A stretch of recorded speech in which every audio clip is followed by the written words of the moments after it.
I'm Brian Lilly. Show me the money. That is the topic of tonight's Byline. I don't know about you, but I'm a little tired of footing the bill for different things or subsidizing them and then not knowing how the money's spent. You know, the idea that we foot the bill, but then we just sit down and shut up when it comes to knowing how our money is spent or if it's spent well. That's been one of my ongoing concerns with CBC. We still don't know what we pay their executives. We don't know what they pay to bid for the Olympics. We don't know so much when it comes to how they spend our money. This week, there's another example on the need for financial transparency, a show me the money policy that cries out for action. Native reserves. There's 582 bands covered by the First Nations Financial Transparency Act. So far, there's at least 520 bands in compliance with that law. Now, this law requires bands to reveal important financial information, such as what they pay the chief and their council members. Well, unfortunately, while the overwhelming majority are in compliance with the law, some are actually fighting it. The Onion Lake First Nation is one such band. It's a band whose reserve spans parts of Saskatchewan and Alberta, a little bit north of Lloydminster. They've actually decided they're going to take the government to court to challenge the law. Chief Wallace Fox said at a news conference Wednesday that we all have to stop thinking of the money Ottawa sends to the band as taxpayers' money. Doing that, he says, leads to racism. The mischaracterization of the monies owed to Indians as taxpayers' monies led to racism against my people. I don't get that, so let me try and figure it out, okay? So the money's collected from Canadians across the country by the federal government in the form of taxes, and then it's sent to the bands, different bands all across the country. How is that not taxpayers' money? This is a band that gets tens of millions of dollars a year from the federal government, but they don't think it's taxpayers' money or that they should have to account for how that money is spent. Here's the last online audit I could find for them. It's from 2007-2008. That's 7 years ago. But back then, the feds were giving this one band $22,676,985. That's for 1 year. That's a hefty chunk of taxpayers' money. Apparently, in the most recent fiscal year, this same band was given $27 million. Some of that money will now be frozen because they won't follow the law passed by the same people that give them the money. And that's something that Chief Fox calls a crime. Canada made the unilateral decision to withhold our monies that are in our capital account. If the government, the Diane minister, is refusing to release our monies unless we comply to this legislation. If the government was a private person, they would be charged by the police. In this case, the ministers think it's okay. Well, it's not okay. It's okay because you won't obey the law. It's not your money unless you're following the law. You want the money, follow the law. If I was on the reserve, I'd like to know if all this money being sent to the reserve is being spent wisely.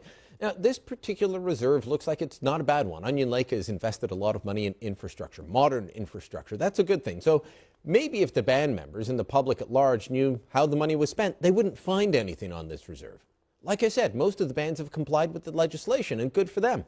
An analysis done by Maclean's magazine pegs the median chief's salary at $62,140. But since that's tax-free, it's equal to about $80,000 in earnings off the reserve. That's not bad money. It's certainly not outrageous pay either, though. Now, where I live in Ottawa, a city councillor earns $93,999 per year. The mayor's salary last year was $168,102. I can look that up online. If I want to look up their expenses, I can do that. It's the same for most Canadians, so why not those living on reserve? Some bands, well, they've discovered there are problems, and that some of the guys at the top were living high on the hog. I'm on the first to find out the tiny 82-member Coquitlam First Nation, where Chief Ron Giesbrecht was paid $914,219 last year. That included about an $800,000 bonus that he took for selling off part of the band's land holdings. We sent our cameras to the reserve where Chief Giesbrecht held power. Look at these homes. Look at the conditions. Does this look like a reserve where that money that Giesbrecht was pocketing could have been used elsewhere?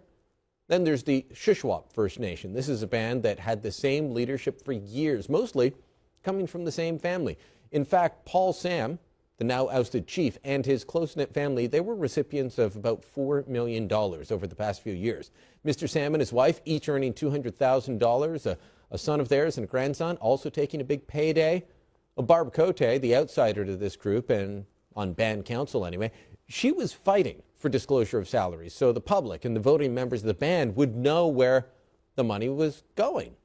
She credits the Financial Transparency Act with helping band members realize what was happening.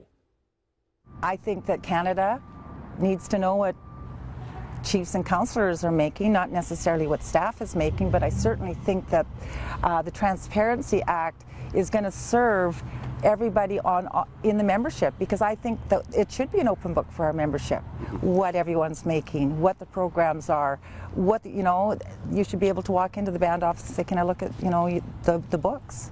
And there they are. There should be no secrets. Well, the Transparency Act forced that transparency on this reserve, and once band members realized they were being hosed, they voted for a new council. Chief Giesbrecht over at Coquitlam, well, he's getting taken to task, and that's how it should be. More than 90% of the reserves have complied with the law. Most seem to have reasonable expenses. There's been some bad apples exposed. I'd say this qualifies as a success. The government is moving to stop funds if the delinquent bands don't comply soon. And for this, they're being denounced as racist, against First Nations, and worse. Well, what reserves across Canada are being asked to do is live up to the same kind of scrutiny that every other government in the country has to deal with. If Natives want self-government, well, this comes with the territory. But if they believe in so much self-government that they don't want to tell their funders where the money's going, then they should stop taking our money in the first place. And that's the byline.